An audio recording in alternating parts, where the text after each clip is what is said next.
Hello guys, big boss హౌస్లో vote appeal కోసం అయితే 2 టాస్క్లు అయితే జరుగుతున్నాయి. అది ప్రోమో వచ్చింది ఆల్రెడీ, కానీ ఇప్పుడైతే లైవ్ అయితే జరిగింది. ఒక టాస్క్, ఫస్ట్ టాస్క్ అయితే అయిపోయింది. అందులో విన్ అయింది ఎవరు, విన్నర్ మన కంటెండర్ అయింది ఎవరు అన్న దాని గురించి మాట్లాడదాం. ఫస్ట్ రౌండ్లో ఎవరు గెలిచారు, సెకండ్ రౌండ్లో ఎవరు గెలిచారు, ఎవరిని తీసేశారు అన్న దాని గురించి మాట్లాడుకుందాం గైస్.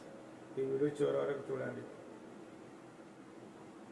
ఫస్ట్గా గౌతమ్ అయితే ఆ రెడ్ క్లాత్ పట్టుకొని ఫస్ట్ రౌండ్లో విన్నర్ అవుతాడు.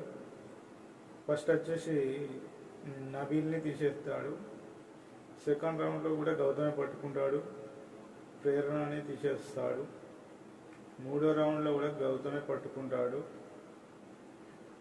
నిఖిల్ని తీసేస్తాడు. నాలుగో రౌండ్లో కూడా గౌతమే పట్టుకుంటాడు. బట్ బజార్ అయితే టైం అయితే బిగ్ బాస్ అయితే టైం ఎక్కువ ఇస్తాడు.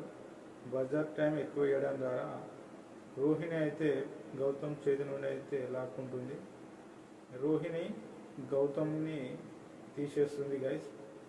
మిగిలింది రోహిణి అండ్ విష్ణుప్రియ, అవినాష్. ఈ వీళ్ళ ముగ్గురులో ముందుగా అవినాష్ పట్టుకుంటాడు. అవినాష్ రోహిణికి ఇస్తాడు గైస్. విన్నర్ అయింది, కంటెండర్ అయింది వచ్చేసి రోహిణి. కానీ గౌతమ్ అయితే చాలా గట్టి ఫైట్ ఇచ్చాడు. అవినాష్ గౌతమ్ని అంటాడు, నీ కాలు పట్టుకుంటారు అబ్బాయి, వదిలే అంటాడు. చాలా ఫైట్ అయితే నడిచింది గైస్. ఇది మీకు ఎపిసోడ్లో ఇస్తాడు.